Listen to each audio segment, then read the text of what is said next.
Hola Adriana, ¿cómo estás? Hola. Gracias por sintonizarte. Ya lo logré, no, algo pasaba, pero bueno, ya estamos aquí. No hay problema. Entonces presentamos a Adriana Guzmán, compañera Aymara, referente de feminismo comunitario antipatriarcal de Bolivia y referente también en muchos otros temas de decolonialidad. El concepto feminismo comunitario antipatriarcal de Bolivia se crea a partir de la masacre de Gas en 2003, donde hubo una represión tan fuerte del entonces gobierno del presidente Gonzalo Sánchez de Lozada, que se cobró al menos, según lo que dice la prensa, a la vida de 63 personas. A Adriana la entrevistamos varias veces y aprendimos mucho de ella y vamos a ir mencionando algunos mensajes en notas de Micaela Petrarca, de la compañera Ignacio Postán. Y lo primero que quería preguntarte, compañera, hermana, darte la bienvenida y preguntarte cómo estás viviendo esta historia y cómo están tus hermanas también, tus compañeras de movimiento.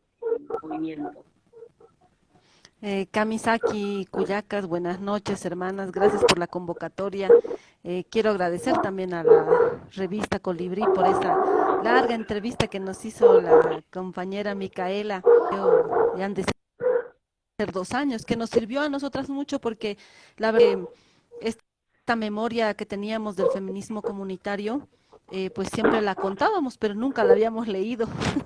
Nunca habíamos tenido tiempo de escribir, entonces nos hizo una entrevista larga, en una plaza estuvimos horas ahí hablando y ha sido muy útil para nosotras poder leernos lo que decimos y poder em, eso, tener un documento, digamos, de lo que a veces no podemos, no alcanza el tiempo, no tenemos las herramientas. El mundo colonial se ha encargado de decirnos también que no escribimos bien, que escribimos claro, entonces ha sido muy útil, así que gracias a la revista. Bueno, como ustedes saben, este golpe de Estado que hemos vivido en noviembre aquí en Bolivia se ha extendido, ¿no? Yo creo, lo primero que creo que hay que reconceptualizar cómo será, hay que construir otra teoría sobre los golpes, ¿no? Porque lo principal en Bolivia es que el golpe ha sido al pueblo, a las organizaciones sociales, ha sido un golpe racista, un golpe que iba por la dignidad, un golpe que iba para escarmentar a los cuerpos, ¿no? Que termina en un golpe de Estado, ¿no? Porque si no, en el análisis solo miras el golpe de Estado, quién está en el gobierno o quién no está.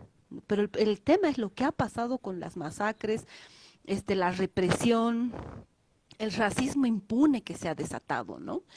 Porque durante 13 años no digo que se haya acabado el racismo, pero se ha enfrentado, porque también la dignidad enfrenta al racismo, pues ya no es impune, ¿no? Cuando una levanta la cabeza ya no es impune.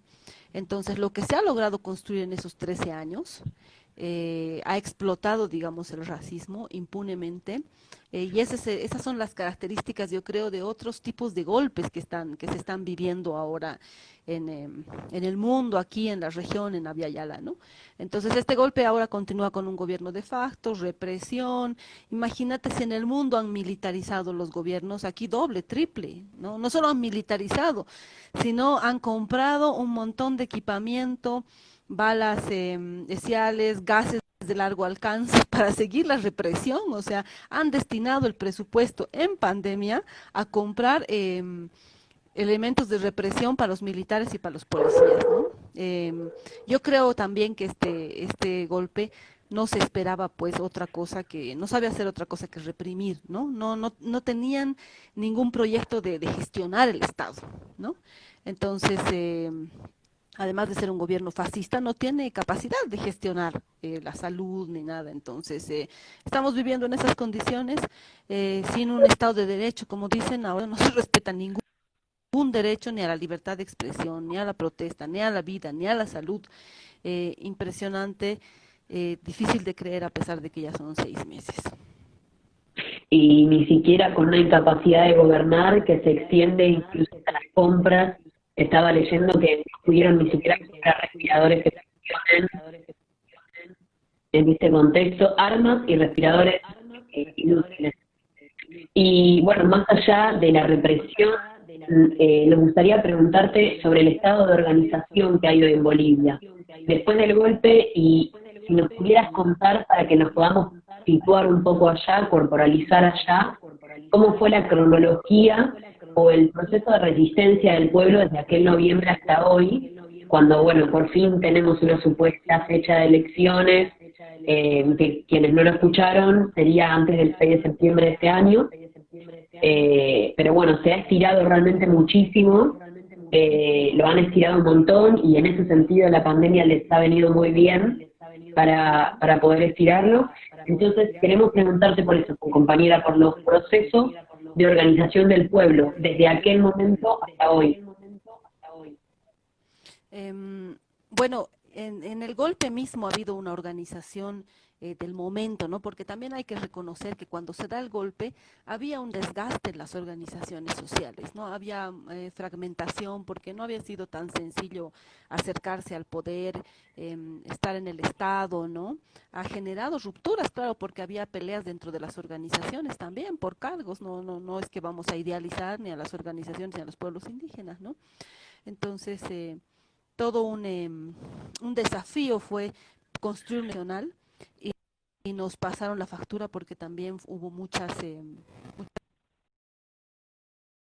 discusiones, muchas frustraciones también, porque se trata de que los procesos se profundicen, ¿no? Pero como hay un permanente ataque del sistema, de los grupos de poder, del fascismo, de la derecha, etcétera, entonces hay quienes queremos profundizar y hay quienes creen que mejor no hay que hacer nada más y hay que dedicarnos a proteger lo poco que hemos logrado, digamos, o lo poco o lo mucho que hemos logrado, ¿no?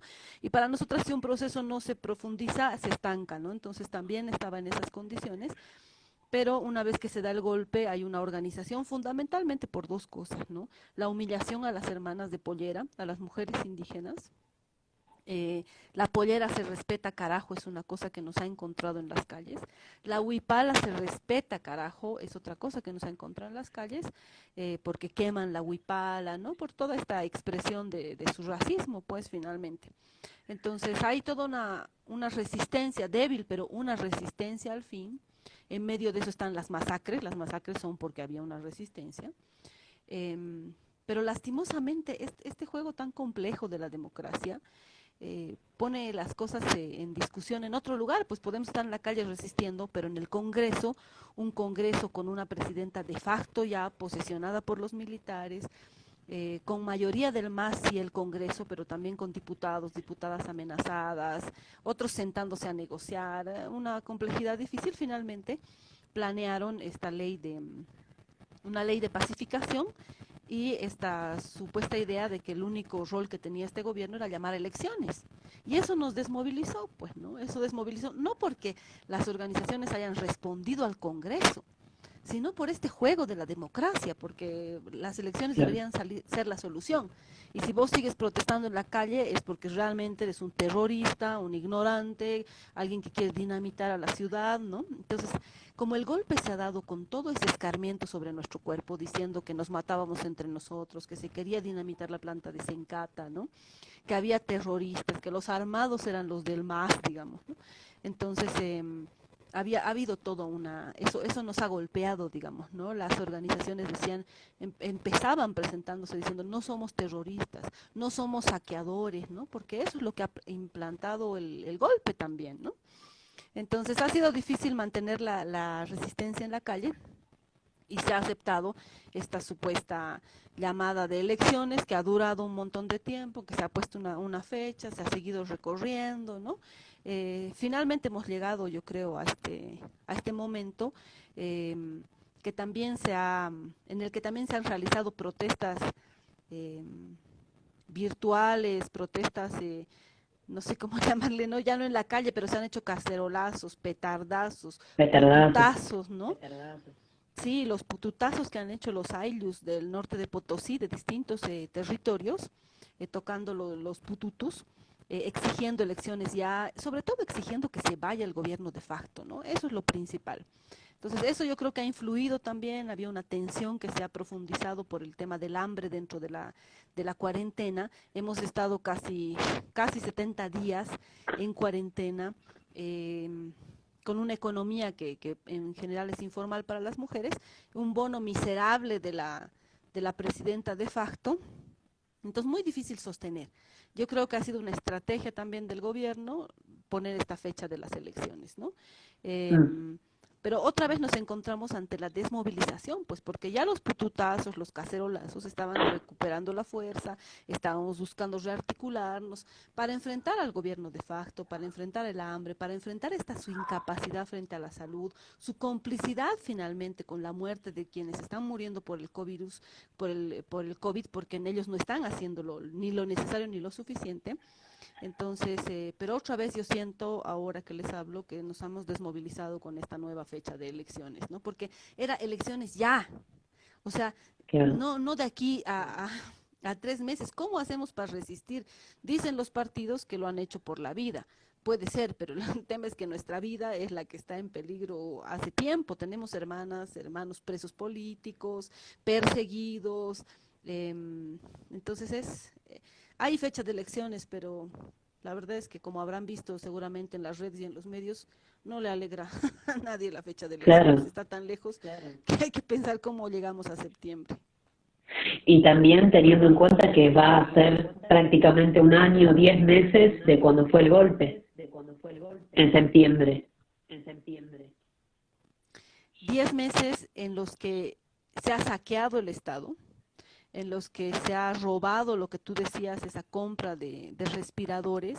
En plena pandemia deciden hacer un robo, una compra con sobreprecio de los respiradores. No les importa la vida, no les importa la cantidad de personas que han muerto porque esos respiradores no han llegado, porque no han equipado los hospitales, porque no han llegado hasta ahora los test, las pruebas del COVID, ¿no? Para Porque no las detectarlo. está comprando el Estado. Sí, no las está comprando, las está comprando el PNUD. Los respiradores se han comprado con plata del BID. Es decir, todos son donaciones. ¿Dónde está la plata del Estado? Bueno, se la están robando, están haciendo los contratos del litio, están privatizando, haciendo nuevos contratos en el tema del gas. Entonces, ¿qué tipo de Estado vamos a recibir en septiembre? Y además, ¿quiénes van a llegar a septiembre? ¿Cómo se va a hacer una campaña si sigue la persecución, el ciberpatrullaje, el amedrentamiento permanente? Tenemos un ministro de facto, bueno, no tenemos, está ahí un ministro de facto de gobierno, que su trabajo es amedrentar 24 horas al día por los medios de comunicación, a quien publique, a quien denuncie, a quien atente contra la salud. Todo es un atentado contra la salud. Por cualquier cosa puedes estar en la cárcel. Hay un compañero, Mauricio Jara, detenido por estar en 5 grupos de WhatsApp que tienen que ver con el MAS, encarcelado. Entonces es impresionante. El ciberpatrullaje nos pone en un espacio, pues, además que aquí la ley son ellos, entonces ¿qué derecho? ¿A quién podrías quejarte si ellos son quienes manejan todo? Y un contexto perfecto para imponer medidas como el ciberpatrullaje. Acá también lo estamos viendo en otra medida, pero también es un momento que se están instaurando un montón de reformas en cuanto a la seguridad, con la supuesta seguridad, que es como si vienen sin ningún tipo de consenso social, obviamente, porque en un momento de emergencia es donde justamente, y bueno, también como periodistas, es donde más tenemos que revisar las compras del Estado, las medidas que toma el Estado, porque es en el momento en donde en el momento del shock, donde te pueden poner cualquier ley y te das cuenta, ¿no? Esto también te lo Bueno, preguntaba en base.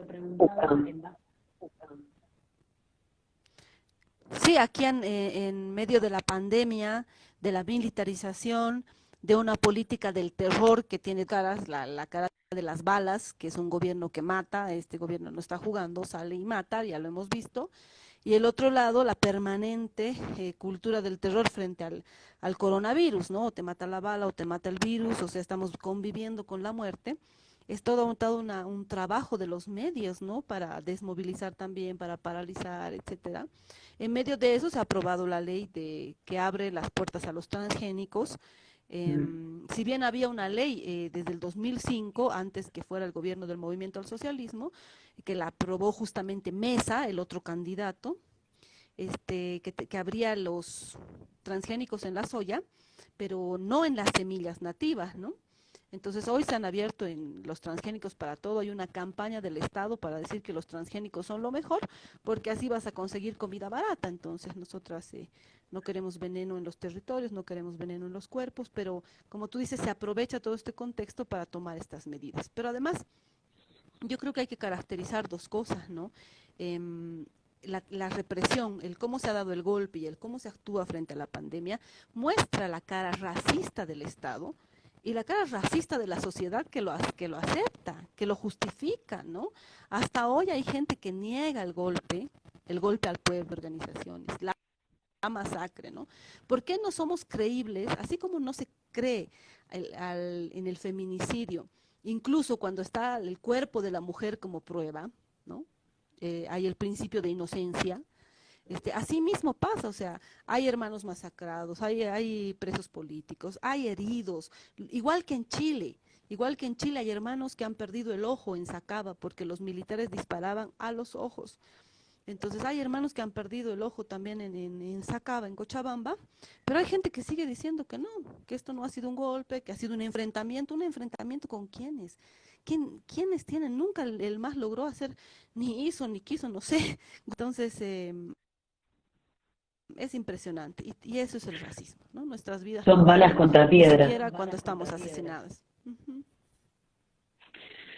Bueno, esto también te lo preguntaba en base a una de las declaraciones que te escuchaba hablar en la maravillosa entrevista que tuvimos con compañeras de revista Emancipa, de esta perspectiva falocéntrica del feminismo, en donde se hace tanto foco en el ego y en la caracterización política del ego y los pros y los contras de su gobierno, no se puede ver toda la estructura que está detrás del Estado.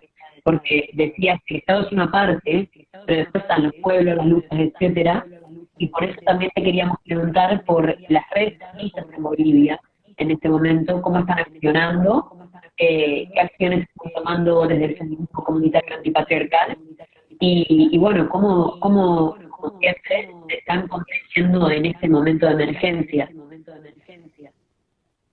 Sí, yo creo que el golpe de Estado en Bolivia, el golpe al pueblo, hay que ponerle otro nombre, golpe pueblo-Estado, no sé, el golpe ha puesto en debate a los feminismos, no solo en Bolivia, también fuera de Bolivia, porque también fuera de Bolivia ha habido una discusión entre las feministas, si se Sí. posicionaban o no.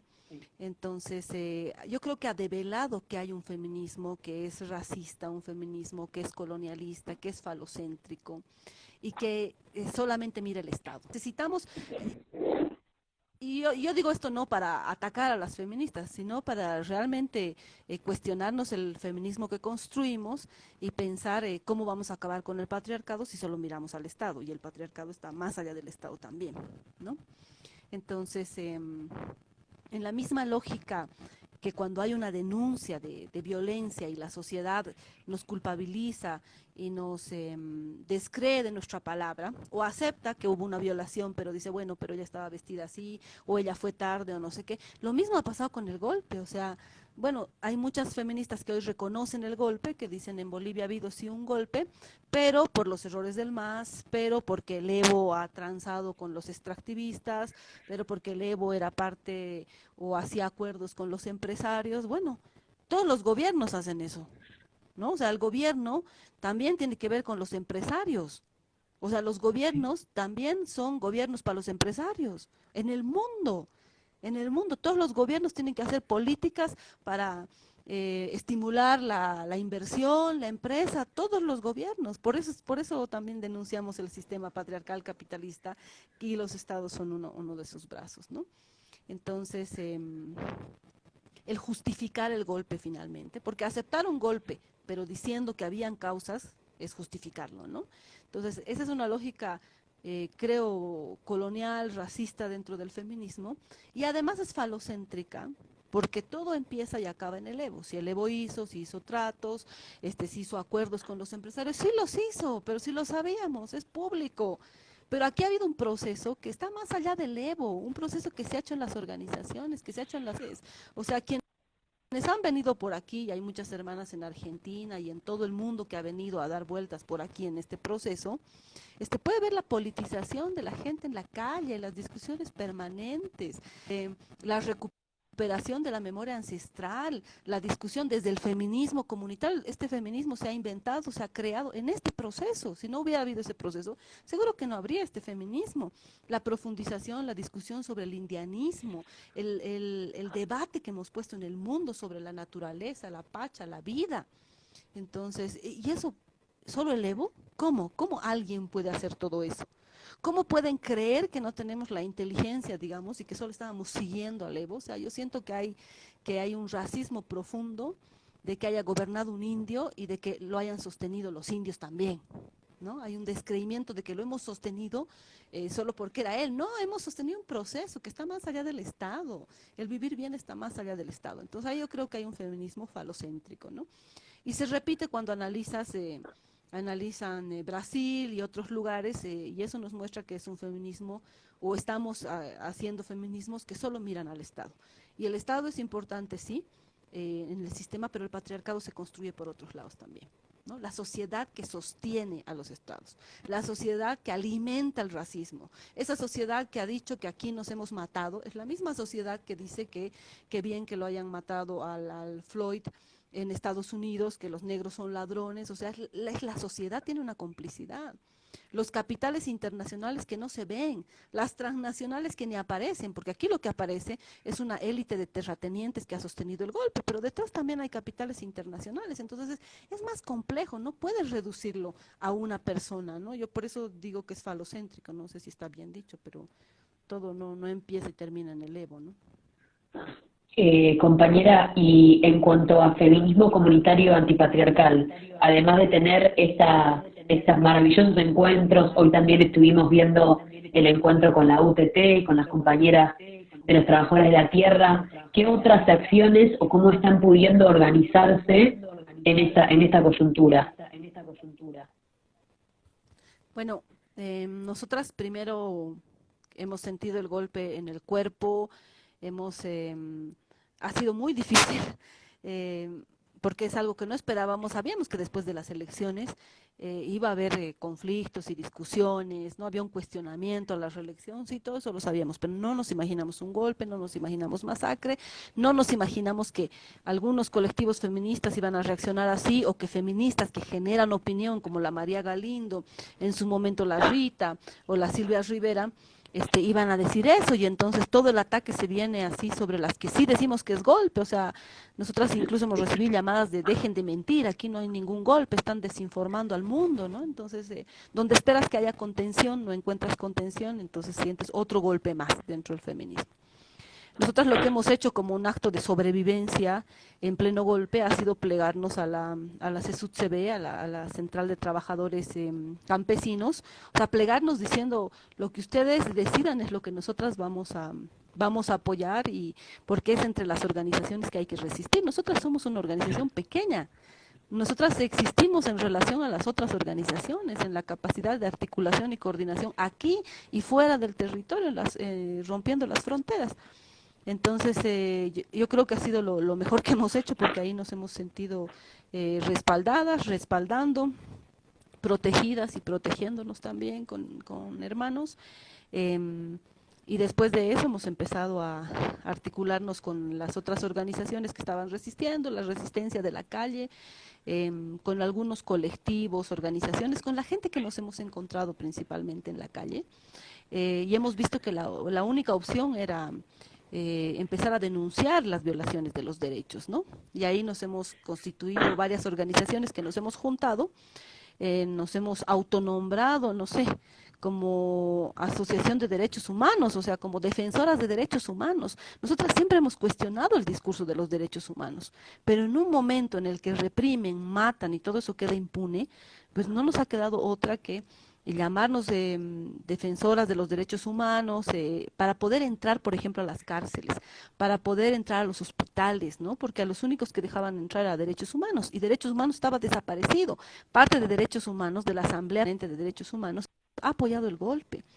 Entonces, una primera reacción nuestra ha sido pasar al campo de los derechos humanos, criticado siempre por nosotras, y después de eso articularnos con hermanas en la Argentina. Se ha hecho la Comisión Feminista Plurinacional, que en marzo a recabar denuncias. Hemos recabado 250 denuncias en Sencata, en Sacaba, en distintos lugares, en las cárceles. Hemos logrado entrar a las cárceles. Eso siempre nos enseña que el feminismo es distinto, ¿no? Porque mientras todos han dicho es imposible entrar a las cárceles, nos van a perseguir a los que entremos, no nos van a dejar ver a los hermanos, hemos entrado a las cárceles, hemos logrado hablar con las hermanas y los hermanos detenidos, y a partir de eso elaborar un informe que estamos llevándolo a instancias internacionales para denunciar las violaciones de derecho, pero sobre todo porque nosotras hemos visto que nuestra única posibilidad como feministas era tener el registro de las denuncias, y porque nosotras sí queremos justicia. Es importante las elecciones y que se vea el gobierno de facto, pero para nosotras lo más importante es la justicia. Como mujeres sabemos lo que es vivir sin justicia, vivir con los femicidas libres, con los violadores libres. No queremos vivir con los masacradores libres, ¿no? Entonces eso hemos estado haciendo, y ya en la pandemia igual articulado con algunas organizaciones para hacer circular los alimentos, para recolectar, sobre todo en los lugares donde ha habido represión, ¿no? Sencata, Sacaba, porque en esos lugares ha habido más militarización también, entonces más dificultad para poder generar algún ingreso y enfrentar el hambre de la cuarentena, ¿no? Por otro lado, hemos seguido los acompañamientos en violencia, viendo que la policía no funciona, le han reducido ni el 10% de los efectivos policiales que están en la fuerza de lucha contra la violencia, están trabajando. Los otros están reprimiendo, pues no hay gente que esté luchando contra la violencia porque están reprimiendo. Y también eso aumenta la impunidad de los agresores, pero bueno, hemos estado acompañando eso. También somos socorristas comunitarias. O sea, es tan complejo el sistema, ¿no? Porque habiendo un golpe de Estado, habiendo cuarentena, no hay los anticonceptivos en los centros de salud, entonces hay más embarazos no deseados, más dificultad para acceder a un aborto seguro, pero en eso hemos estado también. Incluso el miedo de asistir al hospital para poder obtener las pastillas o otros métodos anticonceptivos. Sí, es una sobreexigencia muy fuerte de las organizaciones sociales en este momento. Y bueno, en cuanto al feminismo, quisiera primero mencionar, para quienes nos están escuchando, sabemos que el punto de partida que más se conoce internacionalmente es el feminismo que llega de Europa occidental, ¿no? El feminismo europeo, conocido como feminismo eurocentrista también. Y hay una consigna que se levanta en nuestras marchas y que has levantado vos personalmente también, que es ni una menos, sin racismo nos queremos. A un día del aniversario de 5 años de este estallido que comenzó el 3 de junio de 2015 aquí en Argentina, ¿cuáles crees vos que tienen que ser las acciones del feminismo para aportar a su propia decolonialidad? De los feminismos, ¿no? Sí, bueno, nosotros estábamos justamente en el Ni Una Menos el 2017, en una de esas marchas grandes en Ciudad de Buenos Aires, y bueno, ahí vimos hermanas originarias, ¿no? Entonces ahí fue que salió esta discusión, y que no la tomaron muy bien también, ¿no? De Ni Una Menos, sin racismo nos queremos. Algunas nos dijeron, todavía las invitamos y vienen a bardearnos en nuestra casa, digamos. Pero sí. Bueno, así se hace también, así se construye desde los atrevimientos también, ¿no? Yo creo que una primera cosa es eso, es la honestidad, o sea, es ser autocríticas, es ser capaces de reconocer que sí hay un feminismo racista, sí hay un feminismo colonialista, porque el feminismo se ha construido aquí en Abya Yala, también aprendiendo de Europa, también es un feminismo eurocéntrico, es un feminismo académico, es un feminismo teórico, es un feminismo que se estudia, ¿no? Cuando el sistema se ha profundizado es cuando se han empezado a organizar más en los barrios, en distintos lugares, y ahí también hablar de feminismo, y ahí también a disputar desde el feminismo popular, desde el feminismo villero, desde las hermanas migrantes, ¿no? O sea, empezar a disputar también el ser feministas para que no sea un privilegio. Entonces, esto no es una cosa que esté sucediendo hace 20 años. Yo creo que son, no sé, yo diría los últimos 6, 7 años y con un aporte muy importante de los encuentros y espacios en Argentina.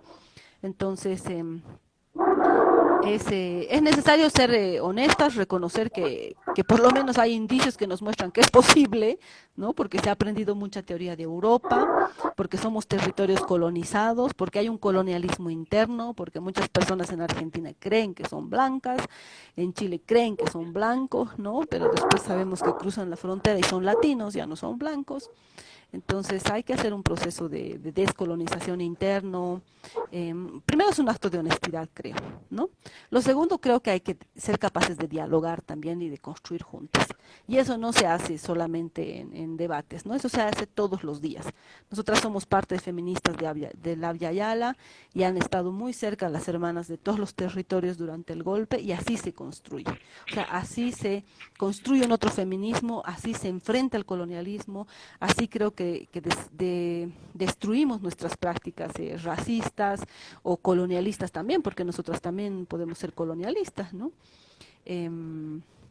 Entonces creo que el trabajo cotidiano es lo fundamental, el dolernos de los dolores de las otras, el romper los centralismos, ¿no? De solo hay unos feminicidios que importan, o solo hay unas luchas que importan. Yo creo que eso es fundamental también, ¿no?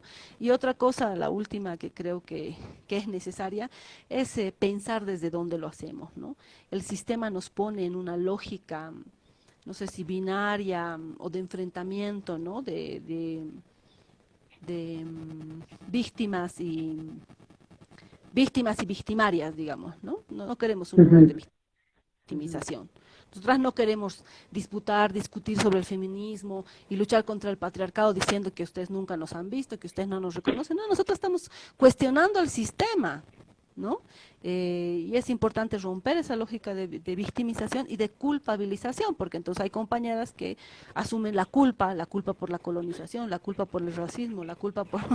y no, así no se puede llegar a ningún lado, ¿no? O sea, creo que hay que pensarse desde otro lado que no sea este binarismo de estar enfrentadas en un lugar en el que queremos construir. Tenemos que ser capaces de mirarnos desde otro lugar.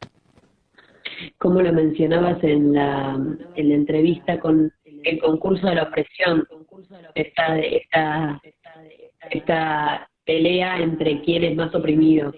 Y bueno, en esta entrevista que hacían la semana pasada también con las compañeras de Emancipa, hablaban de la explosión de la identidad de reconocerse como indígena. Y en este punto nos gustaría preguntarte por el proceso en este momento en torno a este tema, ¿no? Bueno, hubieron legislaciones que fueron surgiendo en el gobierno de Evo, que aportaron a la transformación, como fue la ley 045 de racismo, espero citarla bien, pero también el crecimiento mismo de la sociedad, de las luchas y de la articulación de las organizaciones. Entonces, ¿cómo la persecución de la identidad, ¿no? ¿Cómo nos pudieras contar en este momento cómo es ser parte de los pueblos originarios en Bolivia, cómo era hacerlo y cómo es hoy en este contexto? Bueno, nosotras nos reconocemos aymaras en la masacre del gas, ¿no? En el reconocimiento de un sistema colonial, racista, reconociendo las complicidades que nosotras también habíamos tenido negando a nuestras madres, negando a nuestras abuelas, negando que viven en la comunidad, que trabajan la tierra, ¿no? Porque todo eso está deslegitimado, digamos, en un sistema colonial, ¿no? Entonces, para romper todas esas complicidades, como un acto político, nos reconocemos aymaras y reconociendo también que este es un territorio ancestral, que nosotras somos producto de la violencia colonial, que nuestros territorios ancestrales se han convertido en ciudades, que hemos sido sacadas de los territorios para crecer en las ciudades también, ¿no? Entonces, no pueden venir a decirnos ahora, desde esa lógica otra vez colonial académica, qué criterios tenemos que cumplir o no para ser aymaras, ¿no? Durante 13 años hemos discutido desde ahí, hemos recuperado memoria ancestral, hemos aprendido. Durante 13 años yo creo que ha sido eh, 13 años de recuperar, de reconstruir la dignidad, ¿no? El poder levantar la cabeza, como siempre digo yo, ¿no? Y esa ha sido una de las razones del golpe también. O sea, muchas decían, estos indios están levantando la cabeza, ya creen que pueden gritar, ya creen que son gente, ¿no? Entonces el racismo se manifestaba, obviamente iba a haber una reacción, ¿no? Sobre esos 13 años de poder pensar el país, opinar, no solamente levantar la cabeza, sino decidir, ¿no? Decidir sobre el país, las leyes, la ley contra toda forma de racismo y discriminación. No hay ningún juicio en Bolivia por esa ley. No se ha llegado a procesos porque no se ha hecho un reglamento, digamos, pero más allá de eso, o sea, hace un golpe simbólico al racismo, porque era, no se puede ser racista, no se puede, ¿no? Entonces, a pesar de que no se haya logrado profundizar más la ley, ha sido muy importante, ¿no? Poder discutir de la justicia, poder cuestionar en una cumbre nacional con autoridades, con organizaciones, la justicia patriarcal y pensar en cómo podemos construir una justicia aprendiendo de la justicia comunitaria también. Entonces, yo creo que han sido años de muchísima creatividad, de mucho aprendizaje, de mucha dignidad, ¿no? Y por eso el golpe nos duele tanto, por eso es tan difícil entender que después de todo eso se haya venido un golpe así, ¿no? Creo que hay una memoria de resistencia, de defensa, y entonces sabemos que el golpe tiene que salir, que no va a durar mucho porque nuestros cuerpos están acostumbrados a vivir con dignidad, pues, ¿no? Y ahora, reconocerse ahora los primeros días del golpe, yo recuerdo, no sé, el 11, 12 de noviembre, que tuve que salir a la calle así, sin sombrero, vestida de otra forma. Muchos hermanos hasta hoy han tenido que sacarse el sombrero, sacarse el poncho, ponerse traje, porque es impresionante el racismo en la calle. No solamente es en las instituciones, ¿no? Es en la calle, la gente en la calle ha sacado un racismo que tenía guardado. Entonces, ha sido muy difícil, es muy difícil ahora, ¿no? Detrás de el MAS o detrás de acusarnos de masistas está un racismo, ¿no? Porque esconden, digamos, o solapan su racismo diciendo que somos masistas, que nosotras, por ejemplo, como feministas comunitarias, denunciamos el golpe porque defendemos al Evo, o porque el Evo nos paga, ¿no? Nosotros cuestionamos todos los Evo, pero no nada justifica un golpe, pues, ¿no? Y no nos vamos a enseñar qué sentimos o no si hemos sentido el golpe, ¿no? Entonces hay muchas manifestaciones del racismo hoy. Es más difícil reconocerse, sí, pero también tenemos una memoria de muchos años de haber resistido, ¿no? En un video muy bueno en el que te entrevistan en Chiapas, vos definís patriarcado. Y hablas de la diferencia entre el patriarcado y el machismo, el machista, de la construcción histórica de un sistema que es el patriarcado, que engloba a todas las demás opresiones. Y me gustaría preguntarte cómo crees que podemos volver a entender al patriarcado como el sistema en miras a esta transformación global que está viendo por la pandemia. Se ha cortado un poco, hermana, no te he entendido bien. ¿Cómo crees que podemos estudiar o entender al patriarcado en miras a toda esta transformación global que está viendo por la pandemia? Bueno, creo que a nosotras como feministas comunitarias nos ha servido discutir, hacer un concepto de patriarcado y todas estas discusiones porque había un proceso político aquí.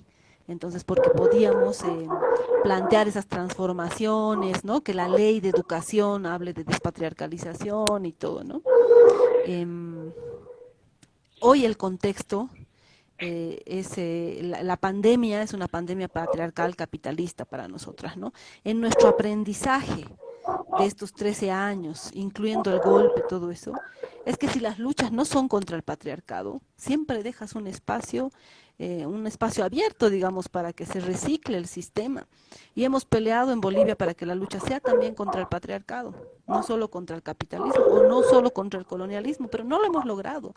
No lo hemos logrado porque pareciera que es una lucha que solo hacemos las feministas, que los movimientos sociales, los movimientos indígenas, campesinos, las izquierdas no quieren discutir de patriarcado. Es como que nos dejan a nosotros, bueno, que sigamos jugando a acabar con el patriarcado, ¿no?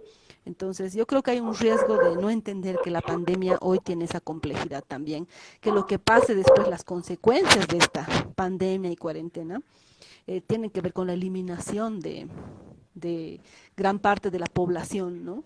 Con una profundización del sistema que se ha venido anunciando en nuestros cuerpos, con la violencia de nuestros cuerpos.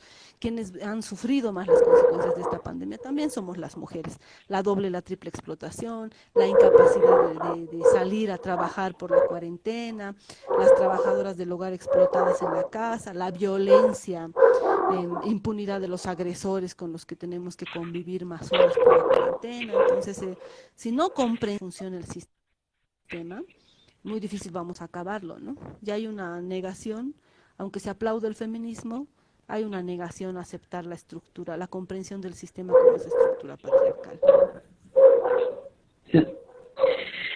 Y si el patriarcado se reproduce en el cuerpo de las mujeres y en esta significación de que hay cuerpos que valen más, hay cuerpos que son secundarios, hay cuerpos que son desechables, y ustedes justamente con el feminismo comunitario antipatriarcal plantean una teoría social como una herramienta de lucha, ¿no? ¿Cómo ponemos el cuerpo en este momento?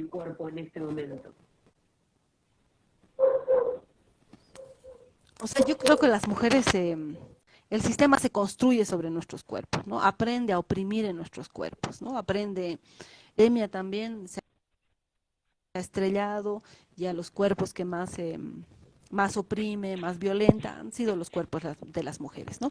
En Bolivia, por ejemplo, 3 hermanas han sido encarceladas por encabezar una protesta, una marcha por hambre, ¿no? Porque no hay que comer en las casas, ¿no? Entonces, el patriarcado si se construye sobre nuestros cuerpos. Yo creo que lo principal es eso, comprender cómo está funcionando el sistema, reconocer desde las mujeres también.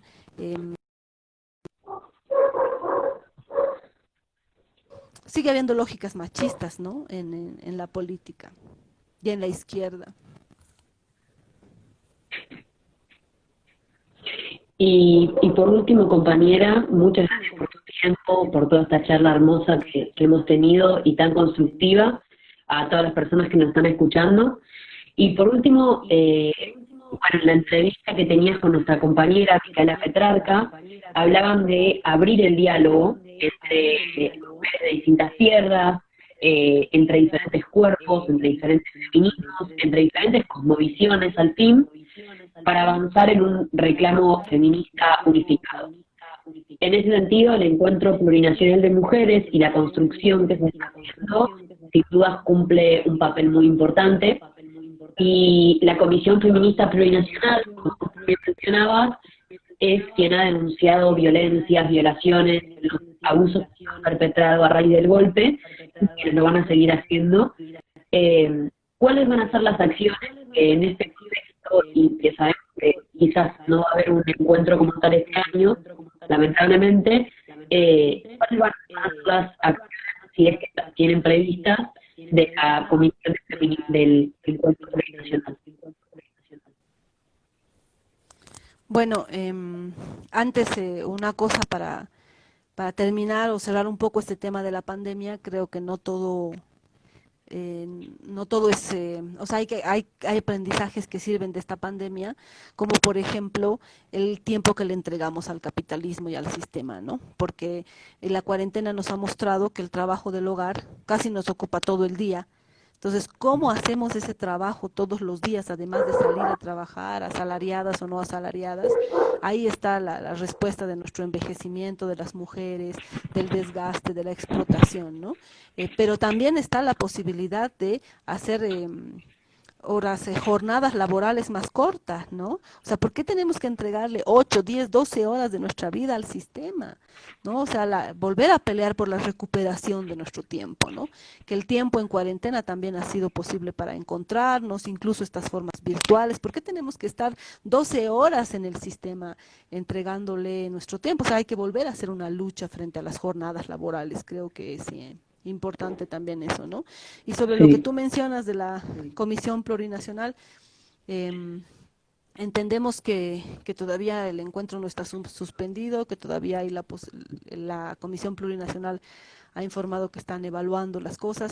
Nosotras nos preguntamos cuál será el efecto del golpe en Bolivia en esa discusión sobre la plurinacionalidad en la Argentina, ¿no? Porque ha habido un cuestionamiento a lo plurinacional y también a nuestra participación como bolivianas, ¿no? Desde feminismos que son para mí jerárquicos, coloniales, racistas, nacionalistas, ¿no?